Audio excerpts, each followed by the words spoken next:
ప్రజాప్రతినిధి న్యూస్ కి స్వాగతం. రాజన్న సిరిసిల్ల జిల్లా ఎల్లారెడ్డిపేట మండలం రాచర్ల బొప్పాపూరు గ్రామానికి చెందిన బైక్ మెకానిక్ నవకోటి రవి అనే మెకానిక్ కామారెడ్డి సిరిసిల్ల రాచర్ల గొల్లపల్లె బస్టాండ్ ఆవరణంలో ప్రధాన రహదారి మధ్యలో ఉన్న డివైడర్ పైన తన వంతు ప్రజలకు ఉపయోగపడే ఆక్సిజన్ ఇచ్చే చెట్లను నాటడం జరిగింది. మరియు కానుగు చెట్లను, పూల చెట్లను మరియు ఏప చెట్ల లాంటి చెట్లను పెంచాలని, ప్రతి ఒక్కరూ పెంచాలని, వాటి ద్వారా ప్రజలకు అత్యంత ఆక్సిజన్ అందే అవకాశం ఉందని ఆయన ఇలా అన్నారు. ఇక నవకోటి రవి ఆధ్వర్యంలో చెట్లను నాటడం జరిగిందని ఇట్టి కార్యక్రమంలో పార్టీ దేవయ్య, వంగల దేవయ్య, దాసరి దేవయ్య, హమీద్, పోతు దేవయ్య పాల్గొన్నారు.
ఈరోజు గొల్లపల్లి మెయిన్ రోడ్లో డివైడర్ మధ్యలో ఈ కార్పొరేషన్ చెట్ల వల్ల పొల్యూషన్ దెబ్బతింటుంది. మంచి కాల్షియం ఇచ్చే చెట్లు అనేది కానుగా ఈ చెట్ల మధ్యన ఈరోజు మేము స్వచ్ఛందంగా ముందుకొచ్చి మా మిత్రులతో అందరం కలిసి ఇలా కానుగ చెట్లు నాటడం జరిగింది.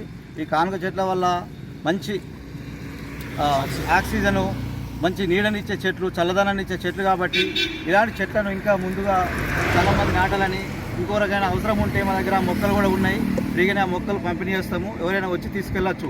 రవి గ్యారేజ్ ఉంటుంది, అక్కడికి వచ్చి కన్సల్ట్ చేస్తే మీకు మొక్కలు ఇస్తాము. తప్పకుండా వచ్చి ఈ చెట్లను తీసుకొని మీ ఇళ్ళ దగ్గర కూడా పెట్టుకొని పెంచండి.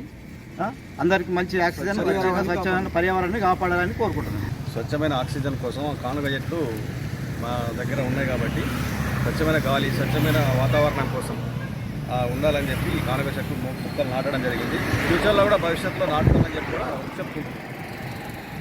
మా దగ్గరనే ఆ చెట్లు ఉంది, చెట్టు అక్కడ ఉన్నాయి, మొక్కలు ఉన్నాయి. కావాలనుకుంటే కూడా తీసుకొచ్చి పెట్టచ్చు.